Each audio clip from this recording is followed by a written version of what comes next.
নন্দীগ্রামে পুলিশের গুলি বামদুর্গে এত বড় ফাটল ধরিয়েছিল যে তা তাসের ঘরের মতো ভেঙে পড়েছে। সিঙ্গুরের সরকার ও পুলিশের ভূমিকায় অসন্তুষ্ট মানুষ প্রত্যাখ্যান করেছে সিপিএমকে। এই অসন্তোষ ক্ষোভকে পুঁজি করেই মহাকরণে পা রেখেছেন মমতা বন্দ্যোপাধ্যায়। আর তাঁর আমলেই তেহট্টে পুলিশের গুলিতে মৃত্যু এবং লোবায় জমি সংক্রান্ত সমস্যায় পুলিশের গুলি চালানোর অভিযোগে চূড়ান্ত অস্বস্তিতে পড়েছেন মমতা।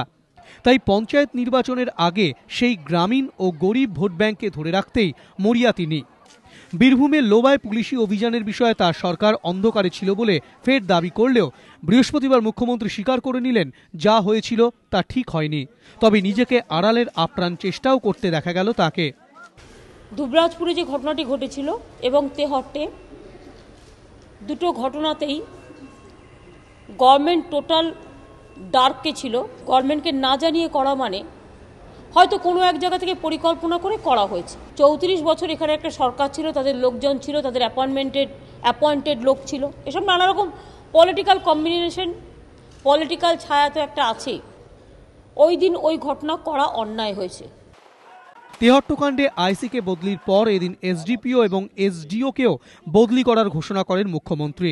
সেই সঙ্গে তেহট্টকাণ্ডের বিচার বিভাগীয় তদন্তের ঘোষণাও করেন তিনি।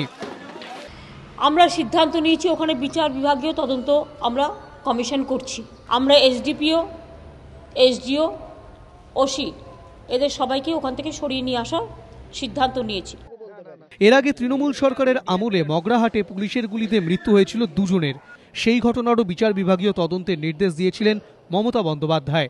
রাজনৈতিক মহলের ব্যাখ্যা, বাম আমলে পুলিশের গুলিতে মৃত্যুকে বারবার হাতিয়ার করে রাজনীতির শীর্ষে পৌঁছানো মমতা ভালোভাবেই বুঝতে পারছেন মানুষের মনে এই ধরনের ঘটনা কী ধরনের ছাপ ফেলে। তাই আর্থিক সাহায্য, প্রশাসনিক রদবদলের মধ্যে দিয়ে বারবার ড্যামেজ কন্ট্রোলের চেষ্টা করছেন তিনি। কিন্তু তার মধ্যেই আরও প্রকট হয়ে পড়ছে মুখ্যমন্ত্রীর অস্বস্তি। সুমন ঘড়াই, এবিপি আনন্দ, কলকাতা।